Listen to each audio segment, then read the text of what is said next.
Pessoal, isso aqui é uma competição de Taekwondo, uma luta tradicional coreana que muita gente nem conhece. Mas antes de eu explicar como a competição funciona, deixa eu responder a pergunta que muitas pessoas fazem. Afinal, o que é o Taekwondo? Deixa eu te contar a história dessa arte. Porque muita gente vê esses movimentos, vê os chutes e imagina que isso era uma técnica usada na guerra, na antiga Coreia. Mas infelizmente isso não é verdade. Muita gente acredita que o Taekwondo era um sistema militar, mas quando olhamos os registros históricos, percebemos que ele nunca aparece nos manuais de guerra da Coreia. Manuais como Muye do Botong mostram exatamente o que o exército treinava: arcos e flecha, espada, lança, técnicas a cavalo e até um sistema antigo de luta chamado Subak, mas não menciona nada sobre o Taekwondo. O Subak era uma forma de combate muito mais antiga, usada em competições públicas e até em exames militares. Era uma luta mais direta e dura, focada em empurrões, agarrões, golpes com mão, chutes e quedas. Por isso, o Subak aparece nos registros oficiais da época. Ele tinha utilidade prática em treinamento físico e combates. Já o Taekwondo era outra coisa, uma prática popular, folclórica, recreativa, presente nas vilas, festivais e eventos comunitários. Era algo divertido, fluido, cheio de ritmo e tinha uma característica única, algo muito distante de uma arte marcial usada em batalhas. O Taekwondo não foi criado para a guerra, e sim como parte da cultura coreana. Mesmo assim, é correto afirmar que o Taekwondo herdou muitos elementos do Subak, já que ambos surgiram dentro da mesma tradição de luta corporal da Coreia.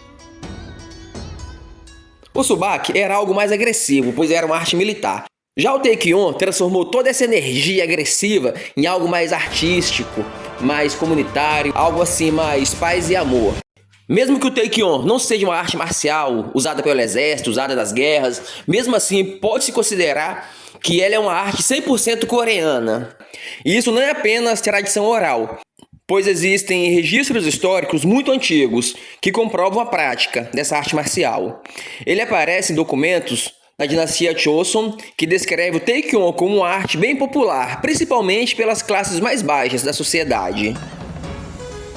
E também os diários da corte real mencionam disputas com chutes, empurrões e quedas, muito semelhante ao Taekwondo moderno. Mas o material mais famoso são as pinturas do artista Kim Hong-do, do século XVIII. Nas suas pinturas ele retrata cenas do cotidiano coreano. E uma dessas pinturas mostra dois homens lutando, com exatamente a mesma postura, o mesmo movimento, o mesmo balanço e os mesmos chutes que vemos no Taekwondo atual. Essas pinturas são tão completas que se tornaram uma referência indispensável para os historiadores. Existe também uma fotografia extremamente importante. Ela foi tirada no fim do século XIX por um missionário que estava na Coreia. Essa foto mostra duas crianças coreanas praticando o Taekwondo, com a mesma base flexionada, mão aberta, o mesmo movimento que a gente vê no Taekwondo atual. Essa foto é uma prova visual de que o Taekwondo era praticado por pessoas comuns, de forma espontânea, muito antes de qualquer modernização ou criação de escolas formais. Essas pinturas e a fotografia são tão claras e detalhadas que a própria Unesco usou esse material como referência histórica ao declarar o Taekwondo como patrimônio cultural intangível da humanidade, confirmando que realmente o Taekwondo é uma tradição coreana autêntica e muito antiga. O Taekwondo era praticado em vilarejos, festivais e celebrações populares, como uma mistura de jogo, dança e luta. Mas durante a ocupação japonesa, muitas tradições coreanas foram proibidas e o Taekwondo praticamente desapareceu. A arte do Taekwondo só sobreviveu graças a um único mestre, chamado Song Do-gi. Ele conseguiu preservar as técnicas do Taekwondo, pois ele praticava escondido para não ser preso ou morto pelo exército japonês. E depois da libertação da Coreia, ele passou a ensinar o Taekwondo novamente. E é por isso que o Taekwondo existe até hoje. Por causa dos movimentos constantes dos pés, dos golpes circulares, chutes fluidos e golpes com a mão aberta, e também movimentos acrobáticos, muita gente compara o Taekwondo com a capoeira. Muitos até chamam de capoeira coreana.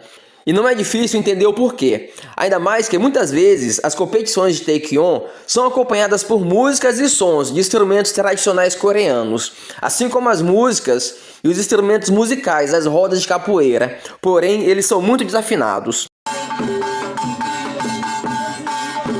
Agora sim, sobre as competições. As lutas são disputadas em rounds e os pontos são marcados com chute na cabeça ou quedas. Se o atleta consegue uma queda perfeita ou acerta um chute considerado perfeito na cabeça do oponente, ele pode vencer na hora, como se fosse um ippon do judô. Mesmo parecendo bem leve e simples, a competição do Taekwondo é extremamente técnica e estratégica. E aí, você já conhecia essa arte marcial impressionante? Comenta aí embaixo e, é claro, se inscreva no canal, ative o sininho. Toda semana tem vídeo novo sobre artes marciais, então fica ligado aqui no canal. E no finalzinho do vídeo você vai conhecer o maior mestre de Taekwondo da atualidade.